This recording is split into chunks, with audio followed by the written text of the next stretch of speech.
Mga awit, ika-102 kabanata. Dalangin ng namimighati. Dinggin mo, O Yahweh, ang aking dalangin. Lingapin mo ako sa aking pagdaing, o huwag ka sanang magkubli sa akin, lalo sa panahong may dusa't hilahil. Pag ako'y tumawag, ako'y iyong dinggin, sa sandaling iyo'y agad mong sagutin.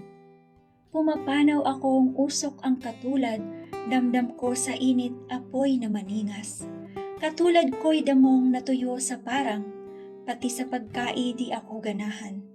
Kung ako'y tumaghoy ay ubod ng lakas, yaring katawan ko'y buto na at balat.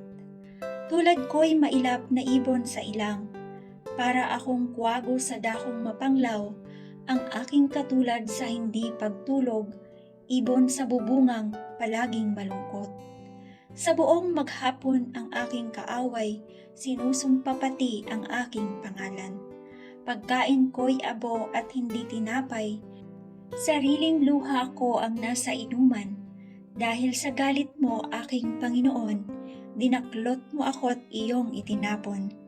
Ang buhay kong taglay ay parang anino, katulad ko ngayon natuyo ng damo. Ngunit ikaw, Yahweh, ay haring walang hanggan, di ka malilimot ng buong kinapal. Ikaw ay mahabag, tulungan ng Siyon, pagkat tumating na ang takdang panahon, sa kalagayan niya ay dapat tumulong. Mahal pa rin siya ng iyong mga lingkod, bagamat nawasak at gumuhong lubos. Ang lahat ng bansa kay Yahweh ay takot, maging mga hari sa buong sinukob. Kung iyong itayong pamuli ang Siyon, ikaw ay mahahayag doon, Panginoon. Daing ng mahirap ay iyong diringgin, di mo tatanggihan ang kanilang daing. Ito'y matititik upang matunghayan ng sunod na lahing di pa dumaratal.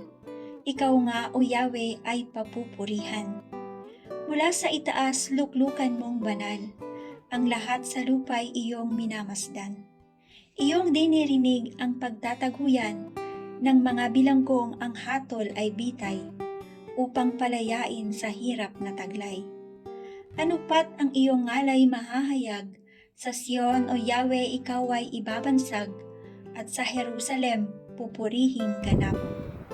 Pag ang mga bansa ay nagsasama-sama sa banal na lungsod upang magsisamba, ako'y pinanghina sa aking kabataan, damdam ko'y umigsi, yaring aking buhay. Itong aking hibik, Panginoong Diyos. Huwag mo sanang kunin sa ganitong ayos.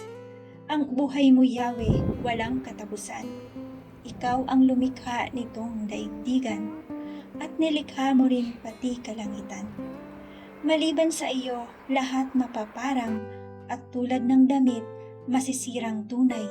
Sila'y bibihising, parang kasuutan. Mananatili ka't hindi magbabago, walang pagkatapos ang mga taon mo. At ang mga anak ng iyong mga lingkod, mamumuhay namang panatag ang loob.